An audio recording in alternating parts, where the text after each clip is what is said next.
Сәлем достар, бүгін сіздерге қызылша қосылған салаттың жасалу жолын көрсетемін. Бірақ жақындарым қызылшаны ұнатпайды ғой деп ойласаңыз, онда тура осы рецепт бойынша жасап беріңіз. Сонда ғана тауысып жеп қоятынына сенімдімін. Олай болса бастайық.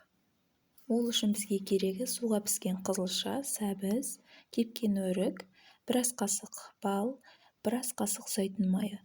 Зәйтүн майын сатып аларда оның жоғары сапалы және тазартылмаған түрін таңдаңыз, себебі осы түрінде барлық витаминдері сақталған. Ең алдымен қызылша мен сәбізіміздің қабығын аршып, тазалап аламыз. Болғаннан кейін көкөністерімізді кубиктап турай бастаймыз. Ең алдымен сәбізді турап аламыз, одан кейін кепкен өрікті тураймыз.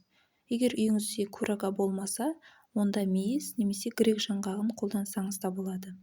Олармен де өте дәмді болып шығады. Ал қызылшаны ең соңында тураған дұрыс, себебі оның түсі қолыңызға жұғып, мазаңызды алуы мүмкін. Барлық қоспаны жақсылап турап болғаннан кейін бір ыдысқа салып біріктіреміз.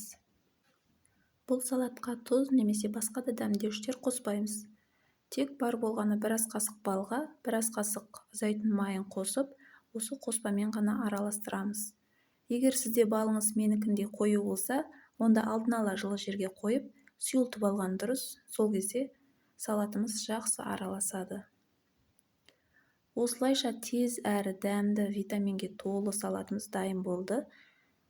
Әсемдігі үшін бетіне кунжут сепсеңіз өте сәнді көрінеді. Салат өте дәмді әрі тәтті болып шықты. Сонымен қатар денсаулыққа пайдалы әрі гемоглобинді көтереді. Сол себепті жақын жандарыңызды қуантып, денсаулығын жақсартуға себепші болыңыз.